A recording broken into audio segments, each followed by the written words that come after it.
हरिः ॐ।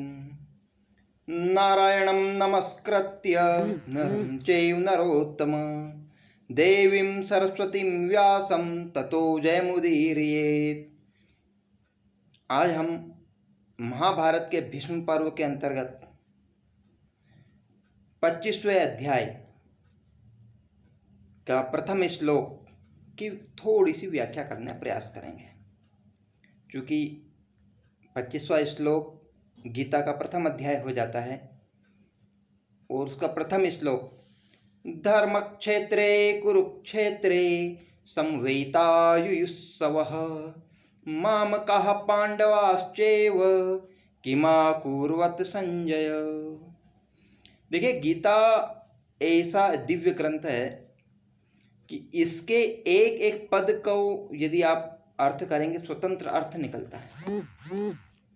एक एक पद के बाद एक एक अक्षर छोड़ करके यदि व्याख्या करेंगे तो एक अलग दिव्य अर्थ की प्राप्ति होती है। पूरा अर्थ एक साथ करेंगे तो एक नया अर्थ प्राप्त होगा।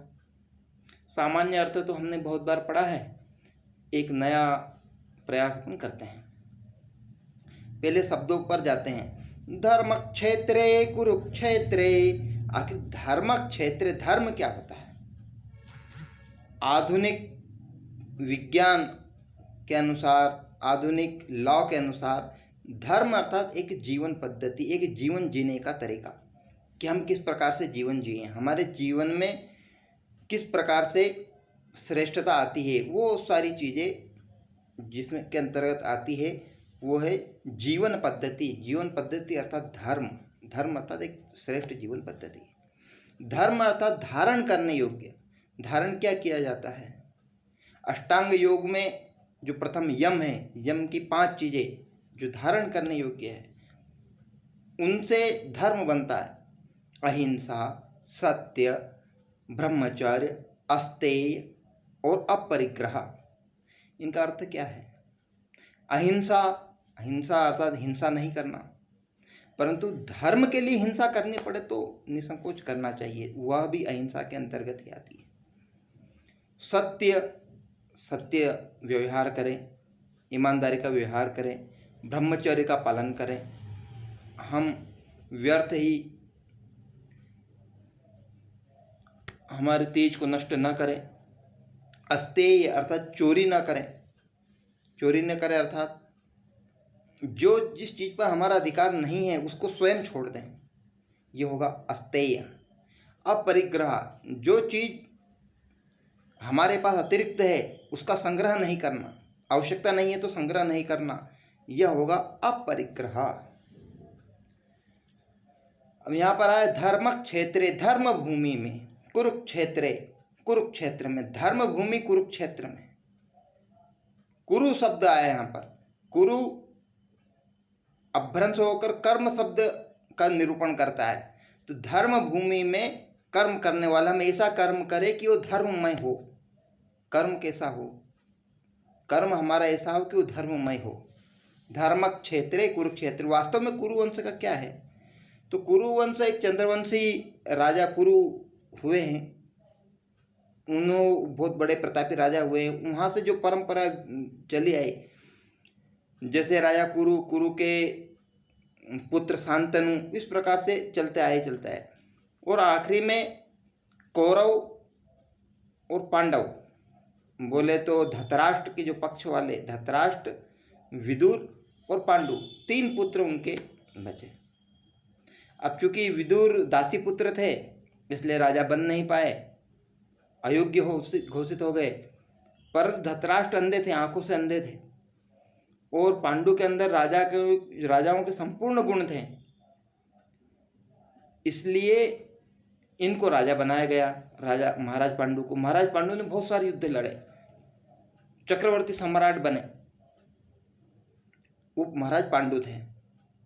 परंतु महाराज पांडु को कालांतर में एक श्राप हो जाता है कि यदि वो स्त्री संसर्ग करेंगे तो उनके सिर के टुकड़े हो जाएंगे और वो मृत्यु को प्राप्त हो जाएंगे, और आखिरी में उनकी मृत्यु भी इसी प्रकार से हुई। तो यहाँ पर विशिष्ट बात यह है कि कौरव, पांडव और विदुर, ये तीनों ही कुरुवंश के अंतर्गत आते हैं। कुरुवंश अलग नहीं है, ये इनकी कई पीढ़ियों के पूर्व महाराज कुरु पैदा हुए हैं, वहाँ से कुरुवंश चला आ रहा है।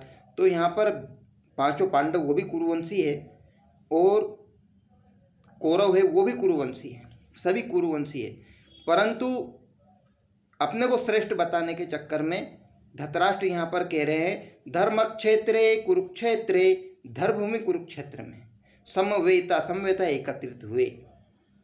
समवेता युयुत्सव युद्ध की इच्छा वाले, मामका पांडवाश्चैव किमा कुरुत संजय, मेरे और पांडु के पुत्रों ने क्या किया। जबकि यहाँ पर मेरे पुत्र कुरुवंश का जिस प्रकार से आया, कुरुवंश में कौरव और पांडव दोनों आते हैं।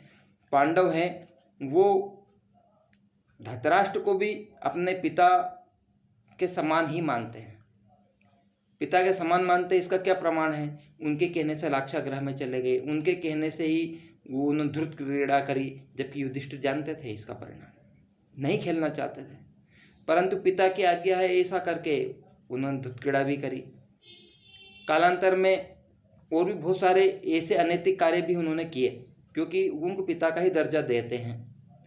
तो यहाँ पर कुरुक्षेत्र माम का अर्थ मेरे और पांडु के पुत्रों ने क्या किया, यहाँ पर ये बहुत तार्किक शब्द है। जब व्यक्ति अपनेपन की ओट में आ जाता है तब उसका विनाश प्रारंभ हो जाता है। यहाँ पर एक विशिष्ट अर्थ भी लिए हुए है। संजय से ऐसा पूछ रहे हैं, क्यों पूछ रहे हैं, क्योंकि महाभारत के युद्ध चलते चलते 10 दिन हो गए हैं। 10वें दिन तीरों की सैया पर भीष्म पितामह बाल ब्रह्मचारी भीष्म पितामह को तीरों की सैया पर सुला दिया। तो घबराहट में धृतराष्ट्र पूछते हैं कि मेरे और पांडु के पुत्रों ने क्या किया। अब यहाँ पर हम एक एक पद का अलग अलग अर्थ करके देखते हैं, पूर्ण अर्थ है अपने आप में। धर्म क्षेत्रे कुरुक्षेत्रे कर्मण्येवाधिकारस्ते मां फलेषु कदाचन, कर्म करते रहो और फल की इच्छा मत करो। यही इस प्रकार का कर्म जहां पर किया जाता है वही धर्म भूमि है। इस प्रकार की भूमि में, इस प्रकार की जहां पर कर्म तो करते हैं परंतु फल की इच्छा नहीं रखते हैं, ऐसा क्षेत्र होगा, वो होगा धर्म क्षेत्र।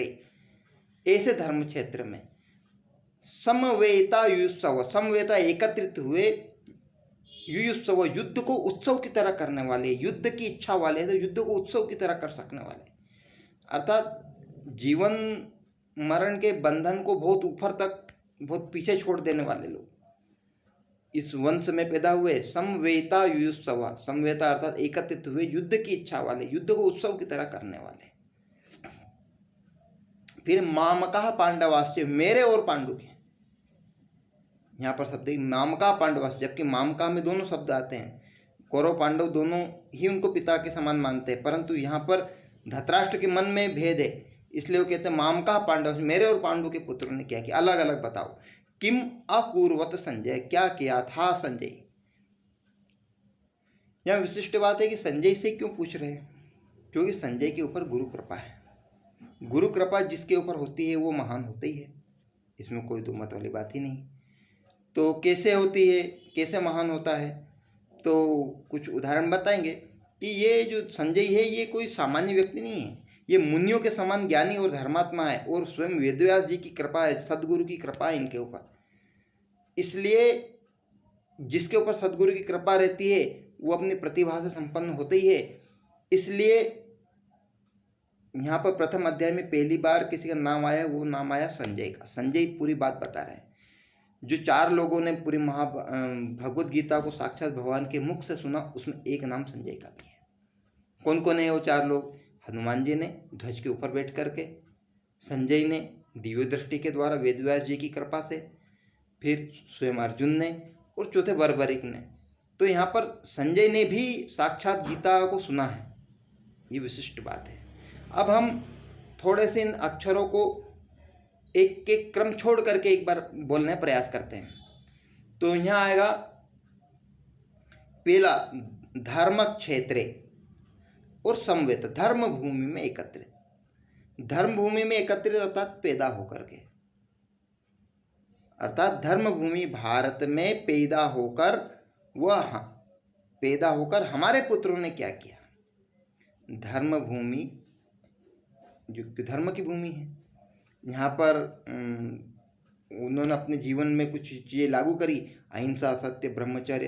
तो यहाँ पर एक अक्षर हमने छोड़ दिया। वो कौन सा छोड़ा? कुरुक्षेत्र छोड़ दिया। तो क्या हो गया? धर्म क्षेत्रे युयुत्सव, धर्म क्षेत्र में युद्ध को उत्सव की तरह करने वाले। धर्म जो ये 5 चीजें अपना लेता है, कौन कौन सी? अहिंसा, सत्य। क्योंकि धर्म के लिए तो हिंसा धर्म के लिए हिंसा भी की जाए तो अहिंसा के अंतर्गत ही आती है। तो धर्म क्षेत्रे युयुत्सव, धर्म क्षेत्र में युद्ध को उत्सव की तरह करने वाले, धर्म क्षेत्र में युद्ध को उत्सव की तरह करने वाले, ये अर्थ निकलता है। तो ये इस कुरुवंश चंद्रवंशी समाज की विशेषता है। ये राजा कुरुवंश में जो क्षत्रिय परंपरा चली उसकी विशेषता भी बताता है। अब द्वितीय उस चरण में देखिए क्या है? कुरुक्षेत्र है, अतः भारतवर्ष में जन्म लेकर युद्ध को उत्सव पूर्वक उस धर्मपुत्र और सक्षम पुत्र होकर भी राष्ट्र का चिंतन क्यों नहीं किया?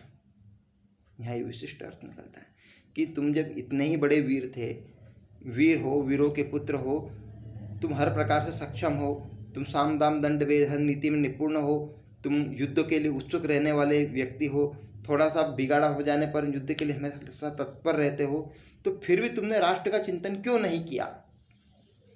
तृतीय में क्या है? मामकाह संजय, अर्थात धर्मभूमि में जन्म लेकर क्या किया? एकत्रित होकर युद्ध के अभिलाषियों ने क्या किया? अर्थात धर्म को उत्सव की तरह, युद्ध को उत्सव की तरह करने वाले जो श्रेष्ठ लोग हैं, उन्होंने आखिर क्या किया? क्या धर्म पक्ष से लड़े? क्या उस बात को पूरी समझा? ये चीजें यहाँ पर विशिष्ट चीजें आई है। तो ये प्रथम श्लोक का अर्थ है। वास्तव में इसका शाब्दिक अर्थ क्या है? धर्मभूमि कुरुक्षेत्र में एकत्रित हुए युद्ध की इच्छा वाले मेरे और पांडु के पुत्रों ने क्या किया? तो जब दो पक्षों की चर्चा होती है तब हम ये इस श्लोक से बोल सकते हैं कि उस पक्ष ने और उस पक्ष ने क्या किया। तो धर्म क्षेत्रे कुरुक्षेत्रे समवेतायुत्सव मामकाः पांडवाश्चैव किमा कुर्वत संजय। तो आज के प्रथम अध्याय का प्रथम श्लोक का अर्थ अपन ने समझने का प्रयास किया। आगे हम और आगामी श्लोकों को समझेंगे। जय श्री राम।